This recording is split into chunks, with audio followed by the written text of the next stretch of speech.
in our society, and this is an unlearning thing, we don't teach people how to have a healthy conflict. And so people are afraid of it. They avoid it. They don't learn how to do it. Conflict seeking and conflict avoiding are not the same thing. You can be someone who doesn't avoid conflict, who also doesn't seek it. Welcome to the Unlearn Podcast, where host Barry O'Reilly seeks to synthesize the superpowers of extraordinary individuals to think big, start small, and learn fast. Here's your host, Barry O'Reilly. Welcome to the Unlearn Podcast. On this show, I'm delighted to be joined by Nichol Bradford, a pioneer, innovator, investor, and thought leader at the intersection of human and technology transformation. Now, Nichol invests as a co-founder and partner at Nearmer Collective, a C-Fund venture fund. She's also built a huge community around transformative tech and leadership with over 9,000 members in 72 countries. She's a senior and entertainment executive who's worked at amazing companies and huge brands from Epic Games to Activision, Bazaar, Disney, and Vendy. She actually led the operations for the World of Warcraft in China and all of Blizzard's entertainment across China. This is like companies that are leading to like an $18 billion deal in industry and a defining event. And many of the games that she built for Epic Games broke world records. She's also a lecturer at Stanford University and a shared faculty of mine at Singularity University. One of the reasons I wanted to get her on this show, though, is she's one of the most unique people with perspectives on human performance and human potential and using technology to unlock some of the insights that help us to improve well beyond what we believe possible. She doesn't believe in the dialogue of human versus machine, but more human and machine. But before we dive into some of these things that she's learning and many of the conventions she thinks we should unlearn, let's figure out how it got started for her. My life has only just made sense. Part of it is that I've been working on a book, and in really doing a lot of the deep thinking around the book, I have an outstanding editor that I'm working with who has worked on 10 New York Times bestsellers. He's really demanding as an editor, but just the whole process doing deep work. What I've realized as I've looked back over my life and the choices that I've made is that I've always been interested in the exact same thing. That thing has always been, how do we become? How does one become? And it's really the act of transformation. So for me, whether it's games or wellness or well-being or mental health, social health, emotional health, it really is all about how does one expand one's individual capacity? And then how does that really tie into the collective? And then how does that tie into where humanity is going? And of course, it started out with me doing it for myself, pulling myself out of basically nowhere Yeah. in Texas to where I am now. But how does one become? And what are the things that are out there, whether they're digital or non-digital, to support one doing that? So now it finally makes sense. I call it the song of my heart. I love that. So what was one of the first verses of that? What was sort of that song of your heart then? Like, what was one of those first moments where you sort of said to yourself, this is something that's important to me. I need to learn more about myself, and there's ways that I can do that. Were you sitting in Walt Disney designing something? Were you in China in the middle of building World of Warcraft games? Like, what was that sort of moment, if you can think, that sort of struck you to go, this is what I need to focus on? I think I was 13 years old and I was at Lisa Dawson's first party. And everybody was there in school because her older brothers were good looking and popular. And Right. Lisa and I, we were little advanced placement honors program geeks, and all the popular kids came to her party because the popular girls wanted to see her brothers who were upperclassmen. And they thought that they might be there. And then the popular boys came because the popular girls came. And so you had these two total nerds, complete nerds, at a party that was mostly going to be other nerds that ended up being like the party of the month. And I remember standing there. I can remember what I was wearing. And also I'm African American and I grew up in a white neighborhood. And also in high school is when people from all sorts of backgrounds came together. So I was trying to understand where I fit in. And I remember standing in the corner of this party at my friend's house who I was at. I was at her house all the time and feeling so uncomfortable, thinking, this is not how it's going to be. It's not going to be like this for me. And I was painfully shy, which is really funny. You've met me now. I don't seem Yeah, shy. you're as overt as you could. They go. Yeah, absolutely. It's great. Yeah, I'm still a secret shy person, but I've just overcome it. But I was painfully shy. I wouldn't talk to a stranger shy. I just stood in the corner of this room feeling so uncomfortable and was like, no, this is not going to be how it is. Then I just sort of started forcing myself to talk to people after that. Then I started organizing the things I was passionate about. So I started the second Amnesty International chapter in the state of Texas in high school. And I got into Model UN and I just sort of started following things that I was really passionate about. By the time I looked up my senior year, I was popular. I never tracked it, but I do remember saying, this is not going to be my life, not like this. And I making a conscious decision. I don't know, were you popular in high school? Were you a nerd or were you popular? I sort of spend half of my time smoking cigarettes out by the bike shed, and then half of my time sort of floating around, probably trying to go to those parties to meet those fantastic other people that you get a chance to meet in your early days of your life. The thing that sort of really strikes me, though, and I hear this a lot, is first of all, this acceptance that you don't want things to be this way. You obviously have a belief about where you want your life to feel, how you want to feel, how you want to be in it, which is super to hear. One part of it is defining that, but then actually taking action and doing things that might be uncomfortable, that you mightn't know the answers to, like setting up an amnesty chapter.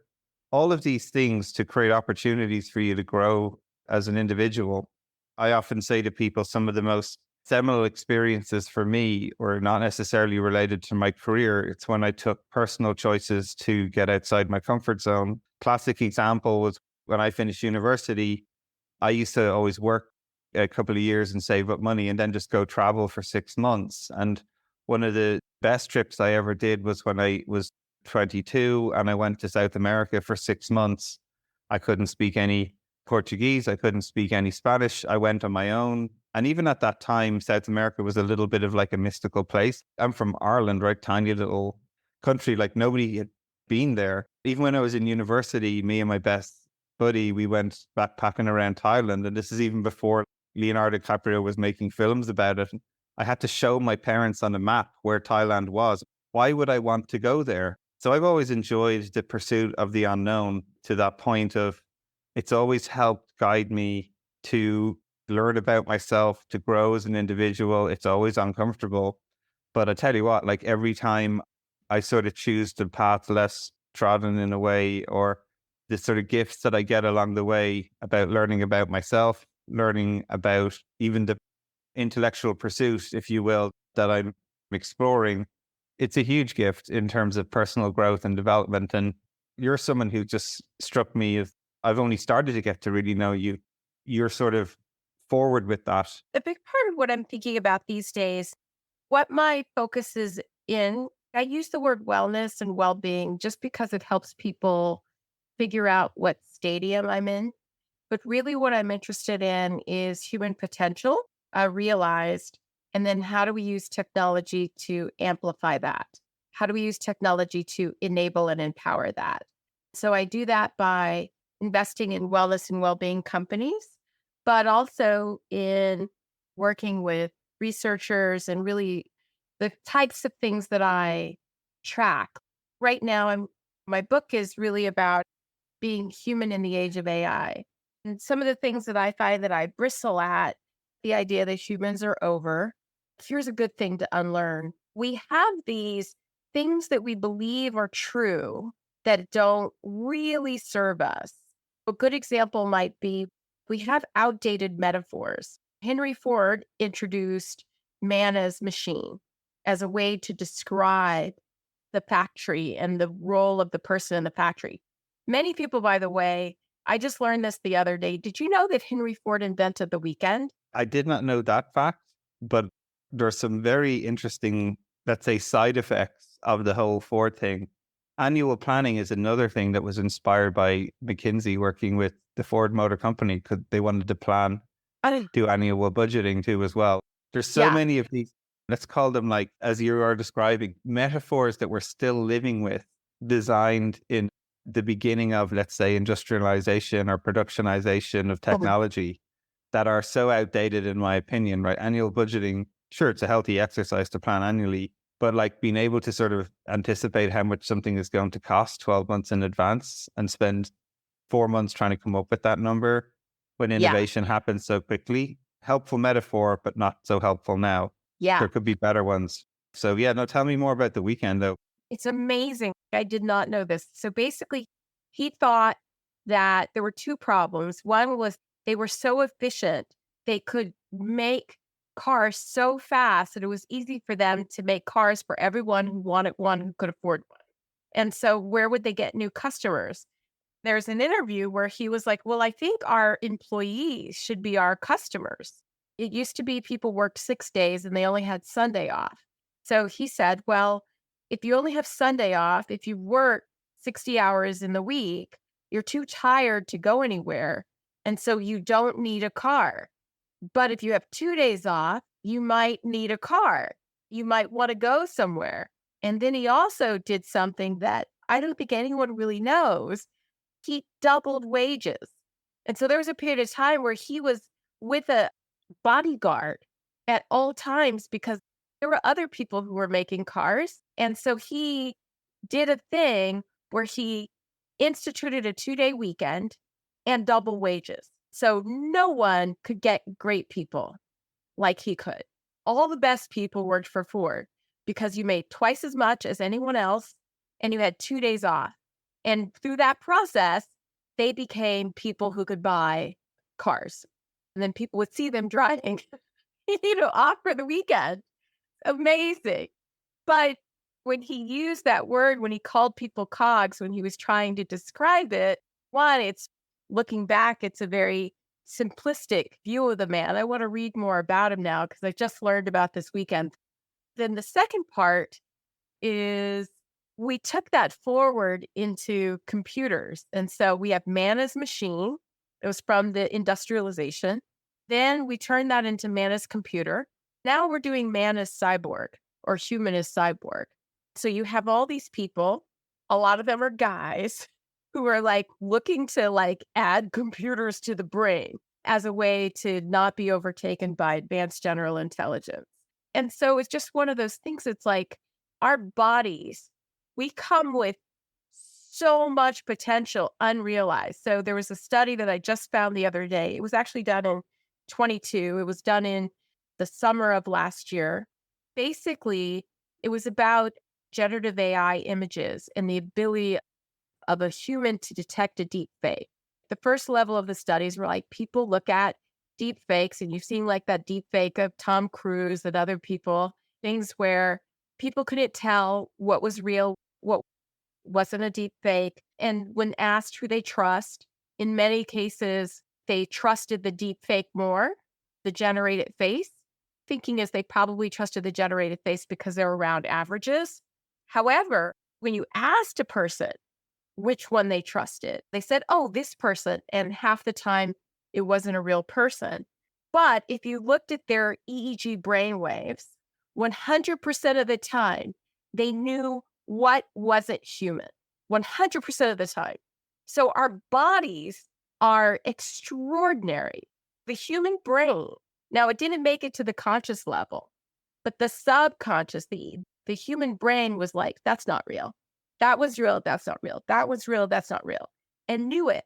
So we haven't mastered this. And what's fascinating is that technology is the thing that's allowing us to really witness ourselves, to really understand what the natural software and hardware is.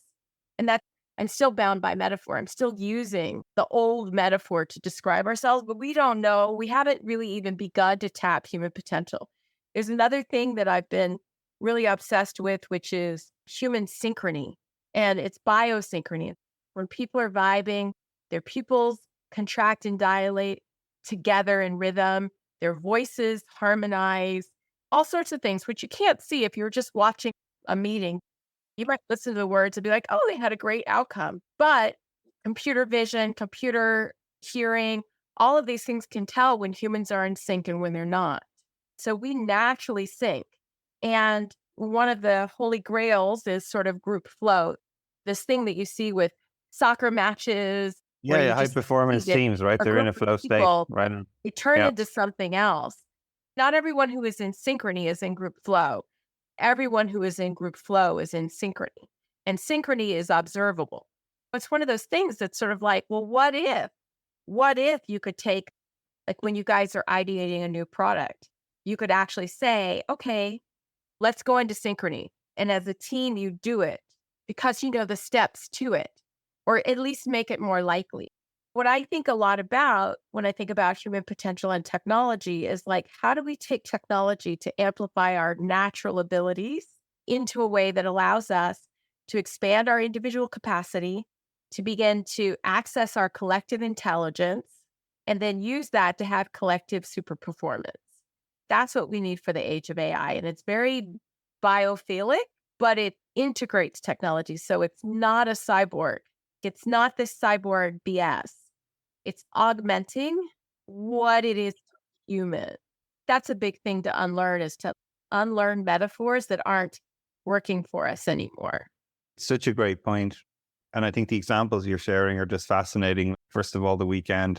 Love that idea because we're so in a moment right now where people are arguing, like, should I be at the office? Should I not be in the office? Should I work 4 days a week or 3 days a week?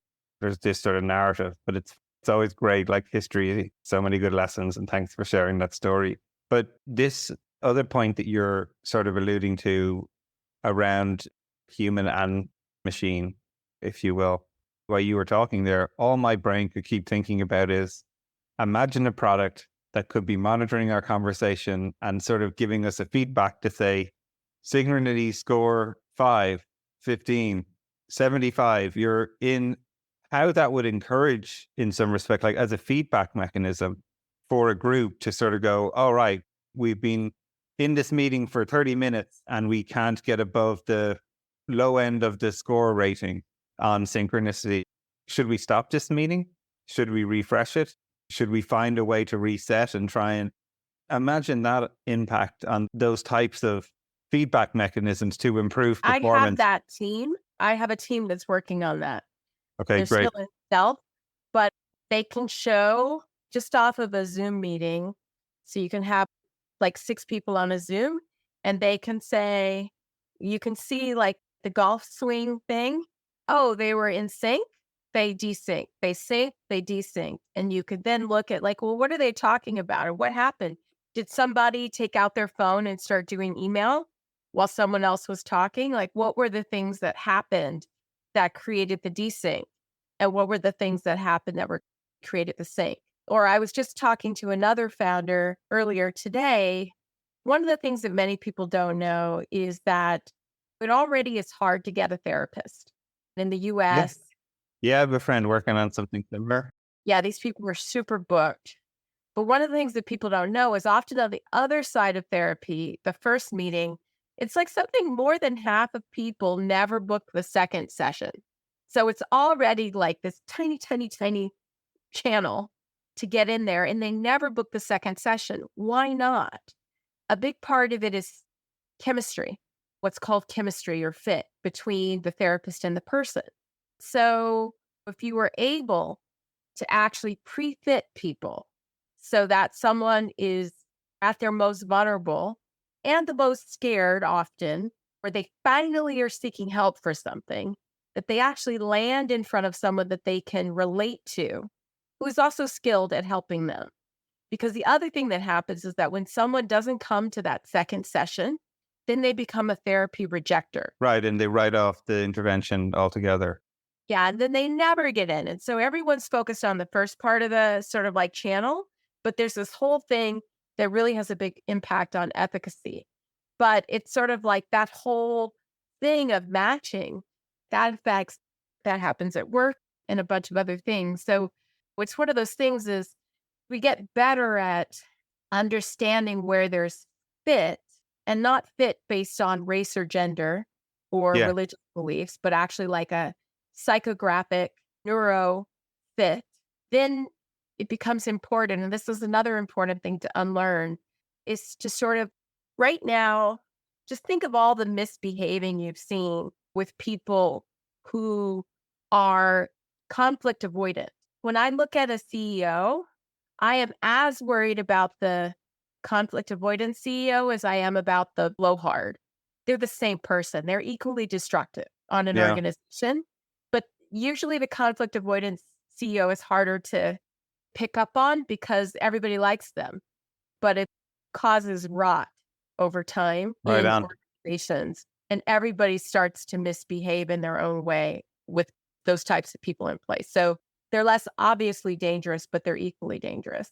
But part of it is that when our society, and this is an unlearning thing, we don't teach people how to have a healthy conflict. And so people are afraid of it. They avoid it. They don't learn how to do it. Conflict seeking and conflict avoiding are not the same thing. You can be someone who doesn't avoid conflict, who also doesn't seek it. That's a subtle sort of thing. So one of the things I think we'll need to unlearn is how we feel about conflict. But when these technologies start to come online, like I just watched this whole conference called Plurality. It's amazing. There are a bunch of people working on democracy technology and a bunch of other Yes. things, but they're looking at how do you get humans to be able to discuss. Really, it's like the whole, from an AI standpoint, it's collective intelligence empowered by machine learning. Fascinating stuff. Tiny group at this point, but it's like world changing technology. So making friction an official role. Right now, you just sort of like have a few people who are willing to do it, but you don't make it a role that everyone gets to do. So I think a really great thing would be to have a spin the bottle type dial in a meeting. When everyone sits down, you spin it, and whoever it points at, their role is the role of friction. Their role is the role of challenger. And then sometimes it's the CEO, and then sometimes it's the intern. But everybody does it, and they know that they're equally likely to be able to do it in any meeting. And then you take all of the fear and attribution out of what that role is, and people just do it. And they learn that it's okay. That's another big thing we have to unlearn. These are all like amazing topics, even in their own right. This idea of friction is really fascinating to me too, as well, because I'm someone who probably gets attributed in teams as you are causing friction. You ask disconfirming questions. And I feel like sometimes I do that because no one else I feel is doing it to like pressure test our thinking. But the notion of having that as a role that happens in teams that is like a shared responsibility or even is discussed as this needs to happen, like we need to pressure test our thinking. If anyone can play that role. Yeah, I find in high performing teams like that just happens naturally. But yet when we sort of call it out as something that needs to be focused on, especially in a world of technology where it changes so fast and what's possible is flipped on its head literally overnight, becomes even more and more important. So the thing I need to ask you then is, where do you find these places, these communities? Because you seem and are someone who's massively active in them. You've built your own transformative tech lab. You actively sort of find these things. So for folks who are listening to this show now and are thinking, right, well, how do I start unearthing more of these places that I can learn more about myself? I can learn more about these emerging fields. Where would you encourage them to start? Number one, follow me on LinkedIn because I'm kind of a truffle pig for this kind of stuff. I'll see the headline and then I'll go down the rabbit hole. So follow me on LinkedIn to tie my narrative together. I moved to New York after college and then I went to business school. And then while I was in business school, I sort of started out looking at banking and consulting like everybody did. In my gut, I just knew it was the wrong thing for me personally. So over one winter break, I broke up with my boyfriend who maybe I was going to marry. And then it was like, definitely not doing that. I knew that I wasn't going to become a banker or a consulting firm consultant, though many of my friends did. And I have a lot of respect for those firms, but it was just not my path. And I was like, okay, I've got to figure out what I'm going to do. So I did What Color's Your Parachute? And I did it like my head was on fire and I was looking for water. I did it with so much seriousness. And with that, I identified that I always had an interest in science and technology. And that really stemmed from Star Trek and from like seeing a future where humanity was on the same page. And being a young Black girl in Texas in the 70s and 80s, fish out of water, it really resonated with me for humanity to stop looking at the outside and to start looking at the inside. And discovery and exploration was always a part of my DNA. So I was always into science and technology, and I went into games because I was like, it's the next evolution in human storytelling. When I was in college, my minor had been art history, and it was because it's like humans, the stories, and this goes back to language and metaphor. And of course, what Yuval Harari says about the human OS, and it's our language that makes a stadium full of humans, Manchester United fans versus a stadium full of chimpanzees. It's sort of like that story is how we understand who we are, who we were, and who we want to be. And it's that sort of process that I kind of have done. Also, while I was in college, I had an idea for a novel called The Sisterhood, which I then took 16 years to write. And it basically was about 9 Black women who started a technology company for the purpose of mental liberation for women and girls all over the world, because that was who I was and what I was starting with. But it was always this idea that you could free your mind, then you could imagine things that didn't exist yet, and then you could create them. So at the beginning, when we were talking, you were like, oh, you've done a bunch of things. And it is true, it's like I do realize that it looks like that. But for me, I'm doing the same thing, but I might do it in games or I might do it in tech or I'm doing it in my personal growth and development work. I'm always pushing on what's possible for me mentally, physically, spiritually, and emotionally. And then I'm always thinking now about like how to use technology for it. And where I really got that commitment for tech was when I was in China working on World of Warcraft. It was part of my job to look at the weekly player data. And on the back end of that, I saw relationships and friendships and the importance of friendship and retention. There were different things that we made, like if you gave someone the ability to allow them to show their friends the game, the retention of both of those people from them having a shared experience, that kind of thing, you could see all the pieces around it. And so it was really all about human connection. The other day I was watching a football game, not watching it, was on in the kitchen. And I was just thinking about games in general. And like one of the things that games allow us to do, there's a company I really love that they're called Lightforge. They're basically doing collective storytelling, but it's in the form of a game. So it's a lot like Dungeons and Dragons, but they're doing it online with technology and they're using generative AI to be able to allow quote unquote dungeon masters to be able to create adventures, explorable adventures on the fly as they're storytelling. The team is Riot Games and Blizzard and Epic Games. And so it's like a world-class team. And they just love D&D. But as I was talking to the CEO, who's this amazing guy named Matt Shambari, I was like, what you're doing is so important because if you are successful and in that success, you find a way to empower a generation of young people to learn small group oral storytelling, all of the data and science around the impact that that has on intelligence,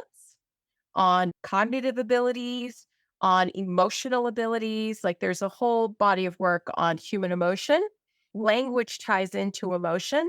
And so cultures that don't have words for emotions, they don't actually have those emotions. And you can say, oh, well, it's these 5 words together. And then they can be like, oh, okay, I get it. But language is actually tied to our emotional center. And our emotional center is actually tied to our cognitive abilities.